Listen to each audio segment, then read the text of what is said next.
If you're looking to move to Wilsonville, then you need to know what you can and what you can't handle when you move to a city like this. Hey guys, my name is Joe Skipper and I'm the owner of Skipper Realty Group, brokered by eXp Realty out of Oregon. And I'm going to help you decide whether you should avoid moving to Wilsonville or whether this city is the perfect one for you. There are things that are unique to Wilsonville that you need to be able to handle in order to not have any regrets about this purchasing decision and what city to live in. And if you're interested in staying up to date with the latest on the Oregon housing market, then you should like and subscribe to this page. I put out content regularly so that you can go into the home investment journey with the most knowledge in order to make the best financial decisions for you and your family when you get there. So let's get started. Here are the top 3 things to keep in mind that you need to be able to handle if you want to live in Wilsonville, Oregon. And this is coming from someone who knows slightly what they're talking about. I've lived here for 16 years, so I have a little experience with the ins and outs of Wilsonville. So let's take a look. Let's start with the number 3 and we'll count down to the number 1 item you must be able to handle prior to moving to Wilsonville. Now, side note, if you're unfamiliar with Wilsonville and where it's located and you just want to know more in general about it, I have a bunch of videos that cover that, so go check those out after this. But the number 3 thing you must be able to handle is what Wilsonville has and what they don't have to offer for entertainment. Now, this is going to be a little subjective, so for some of you this isn't a big deal, and Wilsonville may have the entertainment that is right up your alley. But for some, Wilsonville is going to make you miserable. And I'll just say right now that if you are a partier, then Wilsonville will make you miserable. Wilsonville does have a lot of entertainment, and they have a vast variety in different types and styles of it. There are a number of bars around town and some breweries, but the nightlife, like think dance club nightlife, is lacking.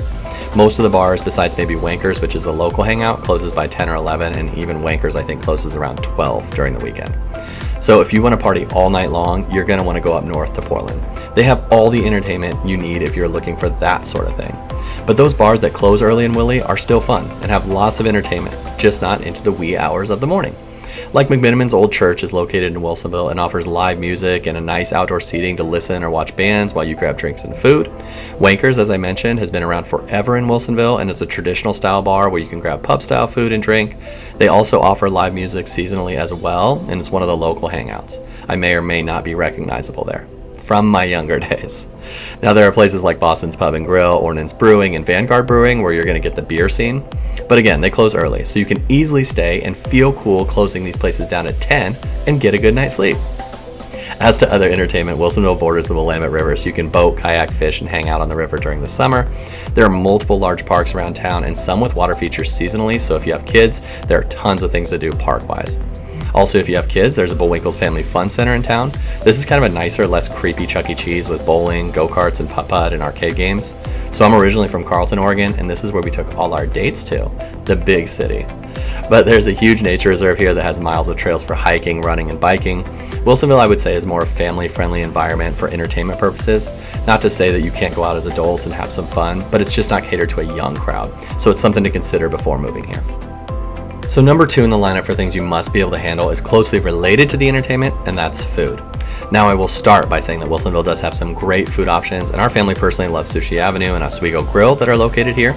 But if you're looking for tons of variety or a lot of locally owned or unique places to eat, then Wilsonville's lacking. There are great places to eat, like the 2 places I just mentioned, as well as McMiniman's, Red Robin, Koi Fusion, to name a few. We also have the standard fast food type of places like Killer Burger, Qdoba, and Mod Pizza type joints. But Wilsonville doesn't have a ton of locally owned and operated unique style restaurants that you may find in Portland or other nearby cities. Now, I know people are going to call me and say, yes, we do. We have Lux Zucker Bakery, Nabella Kitchen, and Rice Time. And I would say, yes, we do have some great locally owned places. But in the context of other nearby cities, and of course Portland, we just don't compare. Now, my personal belief is that it's due to a lack of downtown area here. We currently don't have a popular walkable downtown like Sherwood or Westland or even like Oswego. I think those sort of walkable downtowns attract local businesses and provide those opportunities for those type of businesses to thrive. Now, Wilsonville is working on a long-term plan to build and develop that sort of thing, so the hope is to get that in order to attract those locally owned businesses, but we aren't there yet. So there's more to come, hopefully. Now, the number 1 thing I would say you must be able to handle before moving to Wilsonville is the traffic. If you haven't watched any of my other videos, which you should, I talk about the traffic to and from Wilsonville. Now, we're located right off Interstate 5, and basically Wilsonville's cut in half by the interstate. Interstate 5 is the main highway that takes you north and south, goes from Mexico to Canada, but also locally it takes you north to Portland and south to Salem. Traffic in and around Portland, no matter what city you live in, is bad at rush hour. If you're traveling north towards Portland, traffic seems to start in Wilsonville and continue on to Portland. If you're heading south, traffic seems to end at Wilsonville. Now, what comes with that is traffic on the main roads inside Wilsonville. When I-5 is backed up, that backs up all the local roads here in town as people are trying to get off the highway and get around it. What could normally take you 5 minutes or less from, let's say, Wilsonville High School to I-5 could end up being 20 or even 30 minutes depending on traffic times and what's going on with the highways.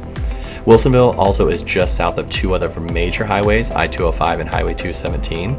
So the combination of all those highways and traffic from them jams up as they connect to I-5. This delay can be stressful if you are needing to get from one side of town to the other or just to get on I-5. Now, like any city, there are back roads and ways around Wilsonville where you can avoid traffic if you need to get around town, and you can get north towards Portland using side roads, but every other local knows that, and those roads get backed up too. Now, another thing to know is that there are a limited number of bridge crossings for the Willamette River, and it just so happens that the main one is located in Wilsonville. So to get south and across the Willamette River, your main and easiest option is I-5 at Wilsonville. The other options are miles away and off the main drag, so getting south over the river can be a pain during rush hour. So be prepared for traffic issues if you're deciding to move here. It's not like the city stands out amongst all the other Portland metro towns with traffic, but it is an issue during your commute times, and I wanted you to know about it. So those are the three biggest things you need to be able to handle if you move to Wilsonville. Now, Wilsonville's an awesome place. We have raised our 2 kids here and we love everything about it. But I understand that you are not me and you may want something different than me. So I wanted you to provide you with this information so that you can think about the best options and make the best decisions for you and your goals. Now, if you have any questions about Wilsonville or any other city in the Portland metro area, feel free to reach out and we can talk about those specifically. I work all the way from Albany up through Portland, so I can help answer most questions that you may have about the local area. And don't forget to like and subscribe to this page so you can stay up to date with the latest on what's going on with the Oregon housing market so you can make the best financial decisions for you and your family. Thanks, guys.